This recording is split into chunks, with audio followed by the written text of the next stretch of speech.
I know it's just an excuse, but I miserably failed to resume Derma roller between trips. Hi everyone, I am Yasuko and it's time for Massage Monday.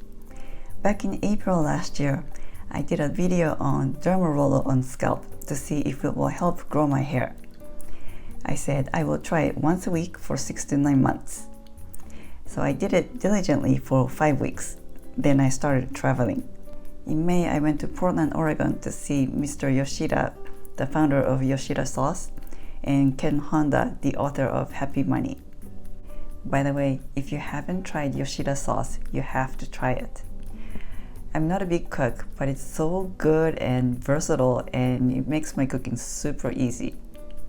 And if you haven't read Happy Money, read it if you want to get rid of your money stress.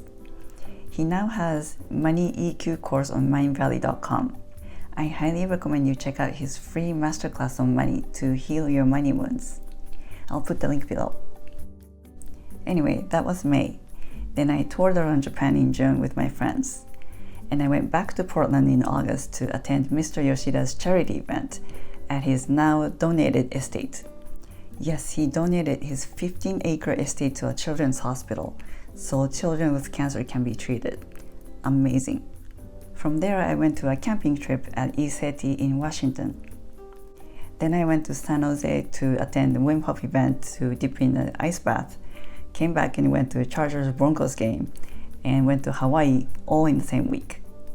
Then I went to a big hiking and camping trip in Havasupai in November and Japan again in December to see my family and you too. I also had camping trips, concerts, and seminars in between. I know it's just an excuse, but I miserably failed to resume Derma roller between trips. Then this pandemic happened, and I thought this would be a great time to do it because I'll be stuck at home anyway. But then Derma roller had to be disinfected before and after use by soaking it in rubbing alcohol. And rubbing alcohol has been such a precious commodity, I still can't get it at the local store.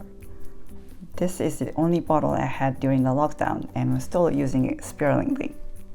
So I have resumed applying castor oil on my scalp. The castor oil has amazing benefits, including hair growth. So I have this mixture of castor oil with a few drops of rosemary, lavender, and mint essential oils. They're all said to be good for hair growth. I know coconut oil is also good, but I just wanted to try with castor oil first. I may add coconut oil later. I apply the oil mixture on the parting. Scalp massage is also good for lifting your face, so this is good for scalp and face. And I massage it in by massaging the scalp with my fingers. This will spread it and loosen the scalp.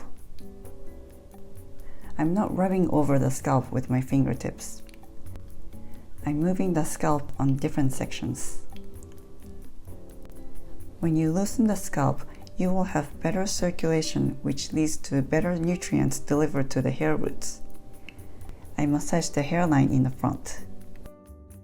The ricinoleic acid in castor oil helps to stimulate and nourish dormant follicles to promote hair growth while strengthening the hair roots and therefore preventing hair loss.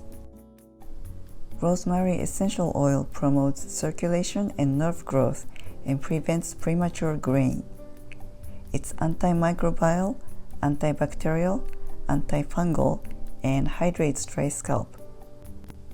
In one study, it was as effective as Minoxidil, a common hair growth drug, but without a side effect of itchy scalp.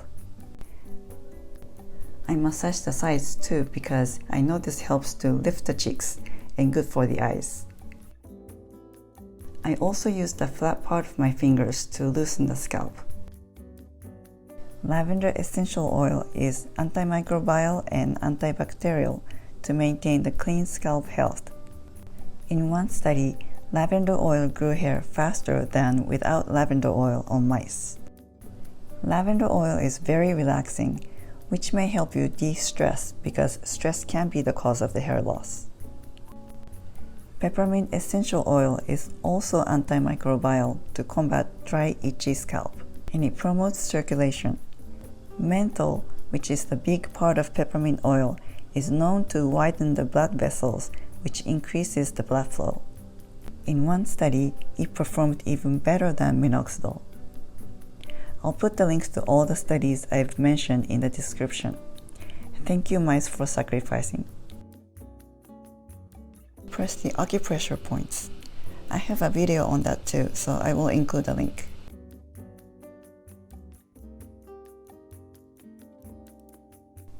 With clawed fingers, do several long strokes from the front all the way to the back by combing through the hair. Castor oil is a great moisturizer and it restores your scalp and hair, making your hair healthy and shiny. I cover my pillow with a towel because the castor oil is very thick. And I put my hair up with a clip and go to bed like this and wash it off in the morning. I didn't have flaky, itchy scalp, but it was on the drier side. But after trying this for 2 weeks, my scalp isn't dry, and I feel like my hair has a little bit more volume than before when I put it up. But I think it's too good to be true after only 2 weeks. Here are some cautions. This does not replace any medical treatment. Please consult your doctor if this is okay to do, if you're under a physician's care for conditions such as alopecia. I recommend you do a patch test first in case you have an allergic reaction to any of the ingredients. If you're pregnant or breastfeeding, don't do this because you should avoid using castor oil and rosemary essential oil. This is much easier than derma roller, so I think I can continue to do this. We'll see. Just for a record, this is my before picture. Here's my unflattering top view. I haven't done anything about my gray hair either. Let's see if there will be any change in 6 months. Thanks for watching. I'll see you back next week. Make it a great week. Feel free to comment below and please don't forget to subscribe. And click on the bell so you'll be notified when my video is up and out.